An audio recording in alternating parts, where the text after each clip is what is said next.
नमस्कार बच्चों, आज हम देखने वाले हैं कक्षा 7 हिंदी मीडियम। विषय है सामाजिक विज्ञान और उसमें से चौथा पाठ है मुगल साम्राज्य, इसकी स्थापना एवं विस्तार। तो आइए हम मुगल साम्राज्य और उसकी स्थापना एवं उसका जो विस्तार था उसके बारे में देखते हैं।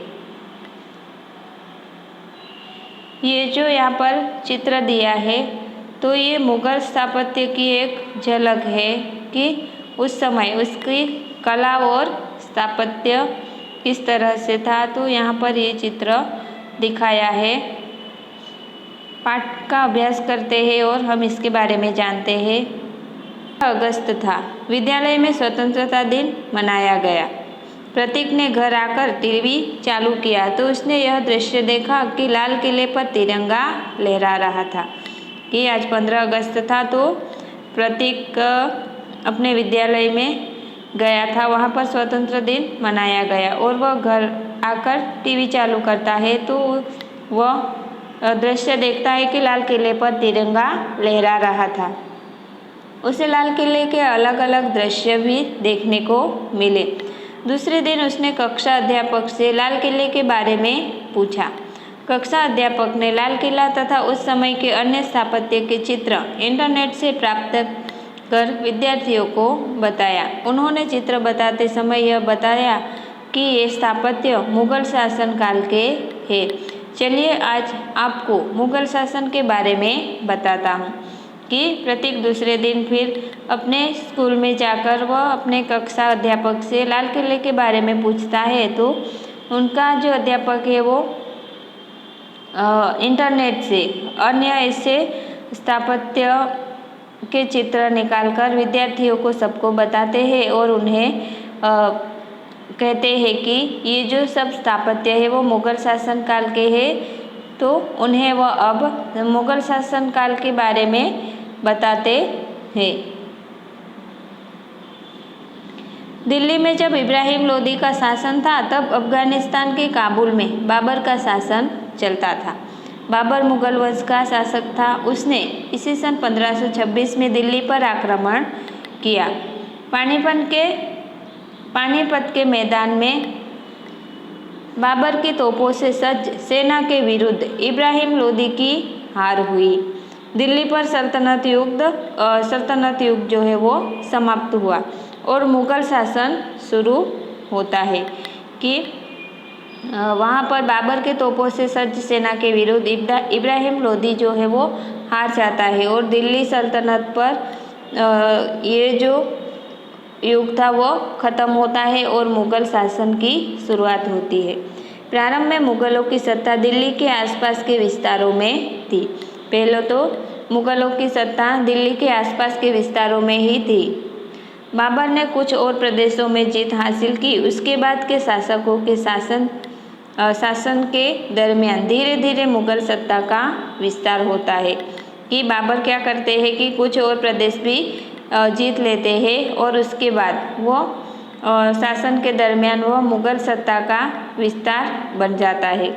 मुगल शासकों के शासन के दरमियान घटित कुछ महत्वपूर्ण घटनाओं के बारे में देखें और उसके आधार पर उस समय की शासन व्यवस्था, सामाजिक जीवन के बारे में जानकारी प्राप्त करें। अब हम मुगल शासन के बारे में हम यहाँ पर उनकी शासन व्यवस्था और उनके सामाजिक जीवन के बारे में हम जानेंगे। मुगल शासन की प्रमुख घटनाएं यहाँ पर दी है और पहला है जो बाबर 1526 से 1530 तक। ईस्वी सन 1527 में चित्तौड़ के वीर योद्धा राणा सांगा के साथ खानवा के मैदान में लड़ाई हुई। कि चित्तौड़ के वीर योद्धा राणा सांगा के साथ किसकी लड़ाई होती है? बाबर की। बाबर ने युद्ध में तोप का उपयोग किया था। इस युद्ध में राणा सांगा की हार हुई। कि बाबर ने इस युद्ध में तोपों का उपयोग किया था और जो राणा सांगा है वो उसके सामने हार जाता है। यहाँ पर ये जो चित्र दिया है वो बाबर का चित्र दिया है। तो वह उस युद्ध में जीत हासिल करता है और सांगा की हार होती है। इसी सन 1530 में बाबर के बीमार पड़ने पर उसकी मृत्यु हुई। कि 1530 में ये जो बाबर है वो बीमार पड़ते हैं और उसकी मृत्यु हो जाती है। इसके पहले उसने दिल्ली और आगरा के आसपास के इलाकों पर मुगल सत्ता की नींव मजबूत करने के लिए कुछ लड़ाइयाँ लड़ी, जिसमें उसे अधिकतर सफलता मिली। कि वह उसकी मृत्यु हो उससे पहले उन्होंने उनकी जो सत्ता थी, आगरा के आसपास के जो इलाके थे वह मुगल सत्ता की उसको वह क्या करते हैं, वो मजबूत कर देते हैं और कुछ लड़ाइयाँ लड़ी थी, जिससे उसे अधिकतर सफलता भी मिली थी। अब दूसरा है हुमायूं। हुमायूं 1530 से 1540 और 1556 से 1555 से 1556 तक का समय। बाबर के बाद हुमायूं दिल्ली की गद्दी पर आता है। पिता की वसीयतनामा के अनुसार राज्य का विभाजन करके प्रत्येक भाई को एक एक प्रांत दिया। दिल्ली का शासन उसने अपने पास रखा। कि बाबर के बाद हुमायूं दिल्ली की गद्दी पर आता है और उनके पिता की जो वसीयतनामा थी उनके अनुसार वह राज्यों का विभाजन करके प्रत्येक भाई को एक एक प्रांत दे देता है और दिल्ली का जो शासन था वो अपने पास रख लेता है। ये है हुमायूं की तस्वीर। हुमायूं को भाई कामरान और अफगान के विरुद्ध सतत संघर्ष करना पड़ा। हुमायूं के भाई कौन कौन थे? कामरान और अफगान, और उनके साथ उन्हें सतत संघर्ष करना पड़ा था। शेरशाह के सामने हुमायूं की 2 बार पराजय होने पर 15 वर्ष तक उसे भटकना पड़ा। कि शेरशाह के सामने हुमायूं की 2 बार 2 बार पराजय हो जाती है तो वह 15 साल तक वह भटकता रहता है। इस भटकाव के दरमियान अमरकोट के राणा के यहाँ अकबर का जन्म हुआ था। कि वह 15 वर्ष तक वह भटकता रहा था और इस भटकाव के दरमियान अमरकोट के राणा के यहाँ अकबर का जन्म हुआ था। शेरशाह के पश्चात के सरदारों से हुमायूं ने दिल्ली का राज्य पुनः प्राप्त किया। कि शेरशाह के बाद उन्होंने शेरशाह के पश्चात सरदारों से हुमायूं ने दिल्ली का राज्य फिर से प्राप्त कर लिया था। तीसरा है शेरशाह 1540 से 1545। शेरशाह सूरी अफगान सरदार था। वह अपने मेहनत से आगे बढ़ा था। उसने हुमायूं को 2 बार हराया था। ये जो शेरशाह है वो अफगान सरदार था। वह अपने मेहनत से ही आगे बढ़ा था और उसने हुमायूं को भी 2 बार हराया था। शेरशाह ने दिल्ली का शासन पाने के बाद कुछ महत्वपूर्ण विजय प्राप्त की। काबुल से बंगाल और मालवा तक उसने अपने राज्य की सीमा बढ़ाई थी। शेरशाह को इतिहास में सुधारवादी के रूप में स्मरण किया जाता है। कि शेरशाह को किस रूप में स्मरण किया जाता है? कि सुधारवादी के रूप में स्मरण किया जाता है। शेरशाह के बाद दिल्ली पर मुगल शासन की पुनः स्थापना हुई। शेरशाह के बाद दिल्ली पर मुगल शासन की फिर से स्थापना होती है। उसके बाद आता है तीसरे नंबर पर चौथे नंबर पर अकबर, और 1556 से 1605 तक। अकबर की उम्र 13 वर्ष की थी जब उसके पिता हुमायूं का निधन हुआ था। कि अकबर 13 साल का था उसी समय उनके पिता जो थे हुमायूं, अकबर के जो पिता थे हुमायूं, उनका निधन हुआ था। ये जो तस्वीर है वो हुमायूं की है। अकबर किशोर होने से हुमायूं के वफादार सरदार बैराम खान ने रक्षक के रूप में उसका पालन पोषण किया और उसकी तरफ से राज्य व्यवस्था का संचालन भी किया। अकबर पंजाब में था तब दिल्ली पर सिकंदर सूरी के सरदार हेमू ने दिल्ली पर सत्ता की स्थापना की। कि अकबर जब पंजाब में था तो दिल्ली पर सिकंदर सूरी के सरदार ने हेमू ने उस समय सिकंदर सूरी जो सरदार था उन्होंने दिल्ली पर सत्ता की स्थापना की थी। इससे बैराम खां के निर्देशन में अकबर ने हेमू को पानीपत के मैदान में पराजित किया था। बैराम खां के ज़्यादा स्वतंत्र होने पर अकबर ने उसकी सत्ता वापस ले ली, उसे हज के लिए भेजा, जहां रास्ते में उसकी हत्या हुई थी। कि बैराम खां के ज़्यादा स्वतंत्र होने पर अकबर ने उसकी जो सत्ता थी वो वापस ले ली थी और उन्हें हज के लिए भेज दिया था, जहां रास्ते में उसकी हत्या हो जाती है। अकबर ने राणा प्रताप के साथ हुई लड़ाई में चित्तौड़ और रणथंभौर हासिल किए। कि अकबर ने राणा प्रताप के साथ हुई लड़ाई में चित्तौड़ और रणथंभौर हासिल कर लिया था। दोनों के बीच बार बार लड़ाइयाँ होती थी। ईस्वी सन 1585 से 1605 के दरमियान अकबर के साम्राज्य का विस्तार हुआ। इसमें उसने कंदहार, कश्मीर, काबुल जैसे राज्यों को अपने साम्राज्य में मिला दिया। दक्षिण में खानदेश, अहमदनगर जैसे प्रदेश पर भी सत्ता स्थापित कर ली। अकबर के शासन के अंतिम वर्षों में शाहजादा सालिम के विरोध के कारण उसकी राज्य सत्ता डामाडोल हो गई थी। अंत में सलीम ही जहांगीर नाम धारण करके दिल्ली की गद्दी पर आया। मुगल शासनकाल की कुछ घटनाओं के बारे में हमने जानकारी प्राप्त की। अब उन घटनाओं के आधार पर उस समय के शासन की राज्य व्यवस्था, समाज व्यवस्था, कला, स्थापत्य आदि के विषय में चर्चा करेगी। हमने मुगल शासक जो थे बाबर, हुमायूं, अकबर और शेरशाह, तो उन लोगों के शासनकाल की कुछ घटनाओं के बारे में हमने देख लिया। तो अब उन घटनाओं के आधार पर ही हम उस समय की शासन व्यवस्था कैसी थी, समाज व्यवस्था कैसी थी और स्थापत्य, ये सब उस समय किस तरह से था, उसके बारे में हम चर्चा करेंगे।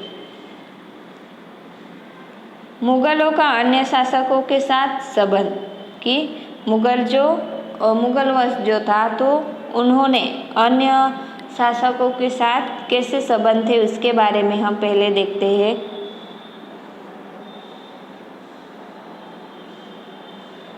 मुगलों का अन्य शासकों के साथ संबंध। हुमायूं को जब भटकना पड़ा था तब उसे आश्रय देने वालों में हिंदू परिवार भी था। अकबर के पालन पोषण पर उसका प्रभाव था। कि हुमायूं जब हार के बाद 15 साल भटके थे तो उस समय उन्हें आश्रय देने वालों में हिंदू परिवार भी था, तो अकबर के पालन पोषण में उसका प्रभाव भी पड़ा था। जब वह शासक बना तब उसने हिंदू शासकों की मदद की। उसे पता था कि राजपूतों की अवहेलना करके इस देश में शासन नहीं किया जा सकता। कि उन्होंने क्या किया कि वह जब शासक बनते हैं तो हिंदुओं को वो मदद करते हैं, और उन्हें ये भी पता चल गया था कि राजपूतों की अवहेलना करके इस देश में शासन नहीं किया जा सकेगा। इस कारण उसने उन लोगों के साथ, इसके कारण वह क्या करते हैं कि उन लोगों के साथ भी संबंध बनाकर विश्वास में उन्हें ले लेते हैं। जिन्होंने उसकी सत्ता नहीं मानी उनके विरुद्ध संघर्ष हुआ, जिसमें मेवाड़ के सिसोदिया राजपूतों ने लंबे समय तक अकबर से टक्कर लिया था। कि जिस किसी ने भी उनकी सत्ता नहीं मानी थी तो इसके विरुद्ध में उनका संघर्ष होता है, और मेवाड़ के जो सिसोदिया राजपूत है वो लंबे समय तक अकबर से टक्कर में रहते थे। गद्दी वारिस की परंपरा। उस समय में गद्दी पर कौन बैठेगा, तो उस समय ये परंपरा किस तरह की थी। तो उस समय कोई भी शासक अपने राज्य का उत्तराधिकारी नियुक्त करता है। कि अगर कोई भी राज्य है तो अपने राज्य का उत्तराधिकारी वो नियुक्त कर सकता है। अधिकार बड़ा पुत्र उत्तराधिकारी के रूप में नियुक्त किया जाता है। कि ज़्यादातर क्या होता है कि जो बड़ा पुत्र होता है उन्हें ही राज्य का उत्तराधिकारी बनाया जाता था। इस नियम के बदले मुगल शासन में सभी पुत्रों को समान भाग से राज्य को बांट दिया जाता था। कि इसके बदले मुगल शासन में कैसा था कि सभी पात्रों को समान भाग से राज्य को बांट दिया जाता था। यह प्रणाली हुमायूं के समय में अख्तियार की गई थी। तो ये जो प्रणाली थी तो हुमायूं के समय में ये की गई थी। उसके बाद के शासन काल में राजगद्दी के लिए अनेक छल प्रपंच किए गए थे। उस काल में राजगद्दी के लिए विविध तरह के छल प्रपंच भी किए गए थे। भाइयों के बीच हुए झगड़े में जिसे सफलता मिलती थी वह दिल्ली की राजगद्दी पर बैठता था। कि भाई भाइयों के बीच में झगड़े होते थे तो जो भी सफल होता था वह दिल्ली की राजगद्दी पर बैठता था। यहाँ पर हमें यह विचार करना है कि राज्य का जो राजा ज्येष्ठ पुत्र को बनाना चाहिए या फिर राज्य को समान भाग में बांटकर भाइयों को दे देना चाहिए या अन्य व्यवस्था करनी चाहिए। तो इस विषय में हमें अपने विचार बताने हैं कि अगर राज्य का राजा ज्येष्ठ पुत्र यानी कि बड़े पुत्र को बनाना चाहिए या फिर राज्य को जितने भी भाई है उसमें बांट देना चाहिए या फिर दूसरी कोई अन्य व्यवस्था करनी चाहिए। तो इस विषय में हमें क्या करना है, विचार करना है। यहाँ पर अकबर की जो धर्म सभा होती थी उसका चित्र यहाँ पर दिया है। राज्यतंत्र की व्यवस्था के बारे में हम देखते हैं कि मुगल समय में सूबेदारी अमल में थी। अकबर ने अपने राज्य का 15 जितना विभाग किया था कि अकबर ने अपने राज्य का विभाग 15 जितने विभाग में किया था। प्रत्येक सूबा या प्रांत के रूप में जाना जाता है कि प्रत्येक सूबा या प्रांत के रूप में उन 15 विभाग को सूबा या प्रांत के रूप में जाना जाता था। सूबा के उप विभाग को सरकार तथा सरकार के उप विभाग को परगना कहा जाता था। कि सूबा के उप विभाग को क्या कहा जाता था, सरकार, और सरकार के उप विभाग को परगना कहा जाता था। परगना से ऊपर आमिर था, उनसे ऊपर आमिर था। वह महसूल के काम करता था और वह क्या कार्य करता है, महसूल का, अर्थात परगना का महसूल एकत्रित करने वाला ऊपरी अधिकारी। गांव में ग्राम पंचायत थी, उसके मुखिया को पटेल, चौधरी, मकादम जैसे पदों से पहचाना जाता था। कि गांव का जो मुखिया होता है तो आज भी हम हमारे कई गाँव में उसे पटेल बोलते हैं या फिर उस समय चौधरी या मकादम जैसे पदों से पहचानते थे। यानी कि इस समय समाज में इस तरह के पदभेद थे कि इस आधार पर क्या कह सकते हैं कि इन सब के आधार पर क्या है कि इस तरह समाज में क्या था कि वो पद के विभाग में विभाजित था।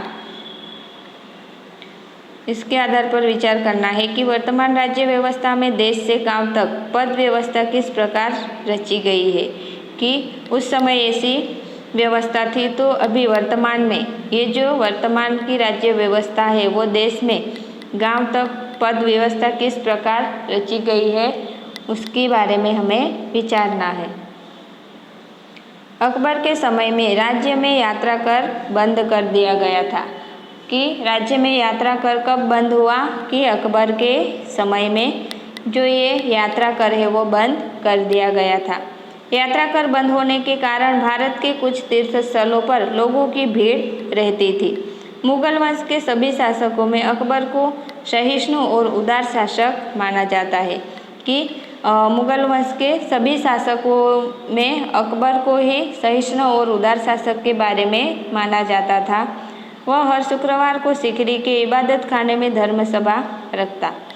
यूँ तो यहाँ चर्चा होने से उसे चर्चा सभा भी कहा जाता है कि अकबर जो है वो हर शुक्रवार को सिकरी में इबादत खाने में धर्म सभा रखता था। तो इसके कारण यहाँ पर चर्चा होने से उसे चर्चा सभा भी कहा जाता था। सभा में सभी धर्म के प्रतिनिधि आते थे। कि ये जो सभा होती थी तो इसमें सभी धर्म के प्रतिनिधि जो होते थे वो आते थे। उस समय के समर्थ विद्वानों से अकबर की जो राजसभा होती थी वो सुशोभित होती थी। जैसे कि महसूल का विशेषज्ञ दीवान टोडरमल, दक्ष सेनाध्यक्ष राजा मानसी, आईने अकबरी का रचयिता इतिहासकार अबुल फजल, सुप्रसिद्ध गायक तानसेन, कुशाग्र बुद्धि वाला और रसिक मुल्ला दप्या, विनोदी तुक्के का जनक तथा हाजिर जवाबी महेश दास बीरबल, प्रसिद्ध वेद हकीम सिद्धहस्त कवि फैजी हिंदी पद रचयिता अब्दुल रहीम आदि अकबर के दरबार के नवरत्न थे।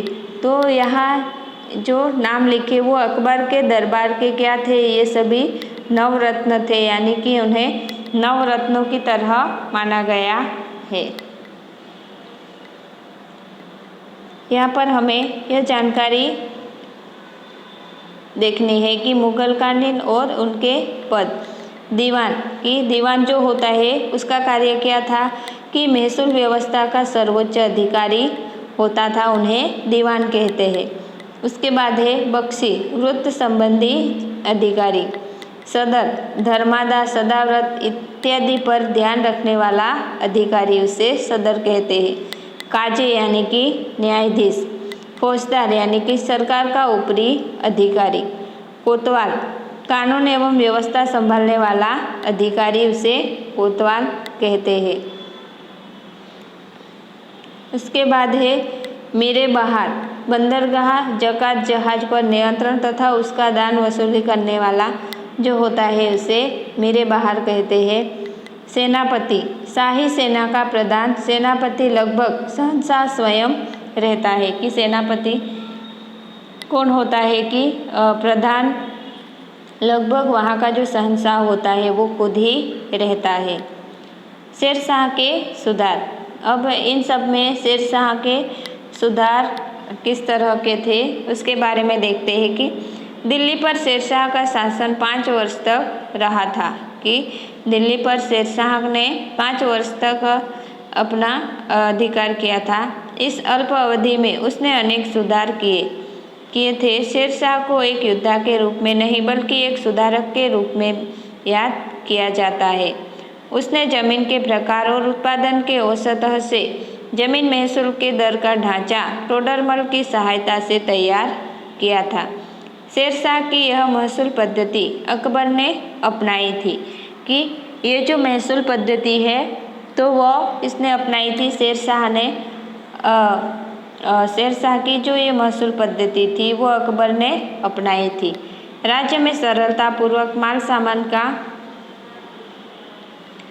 कि राज्य में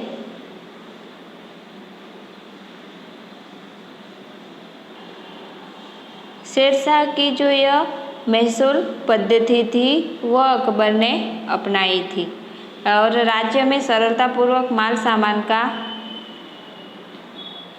आयात निर्यात हो, इसके लिए कि राज्य का जो माल सामान है वो आसानी से उसका आयात निर्यात हो सके, इसके लिए जगह जगह पर बने चूनी नाकों को हटा दिया था। व्यापार को अधिक वेग मिले और पथिकों की सुविधा के लिए चौड़े रास्ते बनवाए गए थे। उन्होंने व्यापार में आयात निर्यात करने के लिए कोई दिक्कत ना हो, इसलिए उन्होंने क्या किया था कि जगह जगह बने हुए थे जो चुंगी नाका, यानी कि जो कर लिया करते थे, और व्यापार करने में वेग मिले, वो जल्दी हो इस काम में, इसीलिए उन्होंने पथिकों की सुविधा के लिए चौड़े रास्ते भी बनवाए थे, जिसमें एक है आगरा से बुरहानपुर, और दूसरा है आगरा से मारवाड़, और तीसरा है लाहौर से मुल्तान प्रसिद्ध है। शेरशाह ने रास्ते के दोनों ओर वृक्ष लगवाए थे। रास्ते में विश्राम करने के लिए आवास बनवाया था, कि उन्होंने रास्ते में विश्राम करने के लिए आवास भी बनवाए थे, और रास्ते के दोनों ओर उन्होंने वृक्ष भी लगवाए थे। टंकसाल बनाकर चांदी के एक समान वजन के सिक्के बनवाए थे। शेरशाह ने सैन्य में कड़ा अनुशासन लागू किया था। उसने कुछ करती हुई सेना को गांव के लोगों को परेशान करने या फसल को नुकसान पहुंचाने की सख्त मनाही की। उन्होंने ये भी कड़क कायदे कानून बनवाए थे कि जो भी रास्ते से जा रहे हैं तो कोई भी सेना हो या कोई भी हो, तो गांव के लोगों को कोई भी किसी भी तरह से परेशानी न हो, उसका भी कानून बनवाया था, और किसी भी इंसान का कोई नुकसान न हो फसल को, इसका भी ध्यान रखा था। उसके शासन में गुनहगारों को पकड़वाने की जिम्मेदारी कोतवाल के जिम्मे थी। शेरशाह स्वयं सतत कार्य करके अन्य को काम करने की प्रेरणा देने वाला शासक माना जाता है। कि ये जो शेरशाह था वो क्या करता था कि स्वयं हमेशा कार्य करते रहते थे और दूसरों को भी कार्य करने की प्रेरणा देते रहते थे। और ये जो चित्र दिया है तो ये जो राजमार्ग है वहाँ पर काम करते हुए लोग नज़र आ रहे हैं और शेरशाह खुद यहाँ पर देखने के लिए आए हैं। तो इस तरह से वह हमेशा कार्यरत रहते थे। अब चित्तौड़ की यश गाथा के बारे में देखते हैं कि मुगल शासकों को मेवाड़ के सिसोदिया राजपूतों के साथ आए दिन युद्ध लड़ना पड़ता था। कि मुगल शासकों का जो मेवाड़ था सिसोदिया राजपूतों के साथ उन्हें हमेशा युद्ध लड़ना पड़ता था। शूरवीर सिसोदिया राजपूत मुगल सत्ता स्वीकार करने के लिए तैयार नहीं थे। वे अकबर के सामने अपराजित योद्धा की तरह लड़ते थे, जिसमें महाराणा प्रताप की वीरता विशेष रूप से अंकित है। चित्तौड़ के सिसोदिया वंश के शासकों में महाराणा प्रताप अकबर के विरुद्ध अंत तक अपराजित वीर की तरह लड़ते रहे। अकबर मेवाड़ में मुगल सत्ता स्थापित करना चाहता था, इसलिए मेवाड़ और दिल्ली के बीच में युद्ध हुआ। इसमें हल्दी घाटी के मैदान में हुआ युद्ध सिंहाचिन्ह रूप माना जाता है। यह उस समय अकबर के पास आधुनिक शस्त्र, पर्याप्त तोप, गोला बारूद और विशाल सैन्य थी। उस समय अकबर के पास भी आधुनिक शस्त्र थे और युद्ध के लिए पर्याप्त हो ऐसे इतने तोप थे, गोला बारूद और विशाल सैन्य भी उनके पास था। जबकि महाराणा प्रताप के पास पर्वतीय प्रदेश का सहारा, शूरवीर राजपूत योद्धा गिरिमालाओं में रहकर युद्ध करने के आदि वनवासी थे। मुगलों की सागर जैसी सेना के सामने महाराणा प्रताप से 20 से 22,000 शूरवीर सैनिक लड़े थे।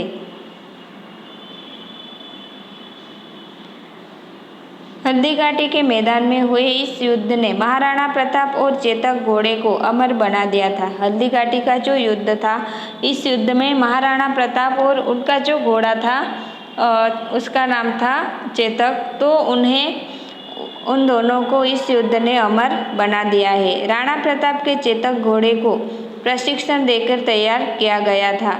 रणभूमि में चेतक घोड़ा राणा प्रताप के इशारे के अनुरूप बर्ताव करता था। हल्दी घाटी का युद्ध जब चरम सीमा पर था, तब राणा प्रताप के एक इशारे पर चेतक अश्व ने ऊंची छलांग लगाकर मुगल सेनापति के हाथी के होदे तक अपने टाप रख दिए थे।